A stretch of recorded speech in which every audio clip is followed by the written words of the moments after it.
কি কি প্রবলেম হচ্ছে এগুলো নিয়ে একটু বলেন।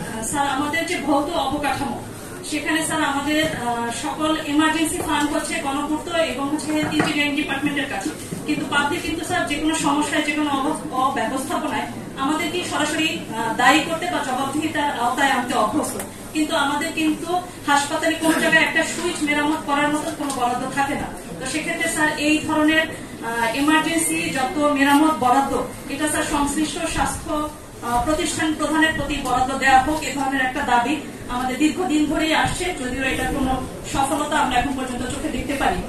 আর একটা হচ্ছে যে স্যার আমাদের নিরাপত্তা। আমি করোনাকালীন সময় থেকেই স্বাস্থ্য প্রশাসক হিসেবে কাজ করছি। মাঠ পর্যায়ে কাজ করতে গিয়ে প্রতিনিয়ত আমাদেরকে বিভিন্ন চ্যালেঞ্জ মোকাবিলা করতে হচ্ছে, যার ভিতরে স্যার একটা অন্যতম প্রধান চ্যালেঞ্জ হচ্ছে যে কোনো ইস্যুতেই পাবলিক হাসপাতাল ভাঙচুর, ডাক্তার মারধর, সিস্টার মারধর, এ ধরনের একটা ইস্যু আমাদের খুব বাজেভাবে ফেস করতে হয়। সেক্ষেত্রে স্যার আমাদেরকে অবশ্যই স্বাস্থ্য পুলিশ, যেমন শিল্প পুলিশ আছে, এই আদলে স্যার স্বাস্থ্য পুলিশ গঠনের মাধ্যমে কোন নিরাপত্তার ব্যবস্থা জোরদার করা যায় কিনা। আর একটা হচ্ছে আমাদের নির্ধারিত বেডের বাড়িতে স্যার আমরা রোগী ভর্তি করি, সেক্ষেত্রে এই ভর্তিকৃত রোগীদের খাবারের মান আমরা স্যার সঠিকভাবে মেনটেন করতে পারি না, এবং অনেক সময় স্যার অনেক রোগীদেরকে আমরা খাবার দিতে পারি না। আমরা যতজন রোগী ভর্তি করব তাদের খাবারের নিশ্চয়তা স্যার আমাদেরকে দিতে হবে।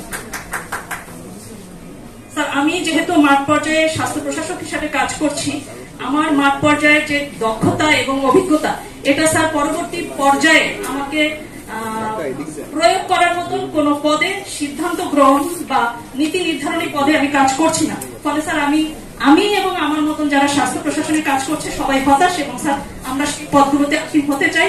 এটাতে আমি মনে করি স্যার বাস্তবসম্মত যে স্বাস্থ্য সেবা, জনকল্যাণমুখী যে স্বাস্থ্য সেবা, এটা অনেকটাই স্যার এখানে সংস্কার সম্ভব। আর স্যার আমাদের এখানে স্যার আউটসোর্সিং এর মাধ্যমে জনবল নিয়োগ করা হয়। স্যার এটা একদিক থেকে আমাদের আসলে ভোগান্তি। আমরা স্যার ডেইলি বেসিসে আমাদের জনবল নিয়োগ করতে চাই। স্যার সকল হাসপাতালে অটোমেশন প্রক্রিয়া আমরা চালু করতে চাই। এটাতে আমার মনে হয় যে সকল ধরনের স্বচ্ছতা এবং জবাবদিহিতা বৃদ্ধি পাবে। স্যার আমরা সরকারি, আমার চাকরির বয়স 12 বছর। আমার মনে হয় আমার একই বিসিএস এর অন্য ক্যাডার কর্মকর্তা অলরেডি বিদেশি বিভিন্ন ধরনের ট্রেনিং পেয়েছে, কিন্তু আমাদের চিকিৎসকরা কখনোই স্যার আমরা কোন ধরনের উচ্চতর ট্রেনিং সরকারিভাবে বিদেশে করতে পারি না। এটা স্যার আমাদের একটা প্রাণের দাবি। স্যার আমরা যেহেতু বিভিন্ন ঝুঁকি নিয়ে কাজ করি, স্যার পুলিশ বা ডিফেন্স অন্যান্য যে সমস্ত প্রতিষ্ঠানে রেশনিং এবং ঝুঁকি ভাতার ব্যবস্থা হয়েছে, সেরকমের আদলে স্যার আমরা রেশনিং এবং ঝুঁকি ভাতা দাবি করছি। এমবিবিএস এবং বিডিএস ছাড়া, যদিও স্যার অলরেডি আমার একজন স্যার বলেছে এমবিবিএস এবং বিডিএস ছাড়া স্যার কেউ ডাক্তার লিখতে পারবে না, কারণ স্যার এক্ষেত্রে জনগণ প্রতারিত হয় এবং আলটিমেটলি সেই দায়ভারটা আমাদেরকেই নিতে হয়। স্যার আরেকটা হচ্ছে স্যার অলরেডি একটি দাবি উঠেছে, 2 মিনিট হয়ে গেছে অলরেডি। স্যার আর দুইটা কথা বলবো স্যার, শেষ করে দেবো স্যার। স্যার আমাদের অলরেডি একটা কথা উঠেছে যে স্বাস্থ্য ক্যাডারের বহির্ভূত আমাদেরকে করা হতে পারে, এরকম একটা আলোচনা আমরা বিভিন্ন ভাবে মিডিয়ার মাধ্যমে শুনতে পাচ্ছি। স্যার আমার কাছে যেটা মনে হয়, আমার মনে হয় এখানে যারা আছেন স্বাস্থ্য ক্যাডারের সদস্যরা সবাই আমার বক্তব্যের সাথে একমত হবেন। স্যার সংস্কারের জন্য আসলে প্রয়োজন আন্তরিকতা এবং সদিচ্ছা। এটার জন্য স্যার ক্যাডার বহির্ভূত করার কোনো প্রয়োজন আমি মনে করছি না। কারণ হচ্ছে আমাদের যত সমস্যা স্যার এগুলো অনেক ক্ষেত্রেই আমরা জানি এ ধরনের পরিস্থিতি মোকাবেলা করার এবং সমাধানের যথেষ্ট ইচ্ছা বা চেষ্টা যদি আমরা করি স্যার এগুলো সমাধানযোগ্য। এগুলো অনেক ক্ষেত্রে আমাদের নিজেদের ক্রিয়েট করা, আমরা সমাধান করতে চাচ্ছি না। আর স্যার আমরা বৃত্ত পেশাভিত্তিক মন্ত্রণালয় চাই। আমার মাঠ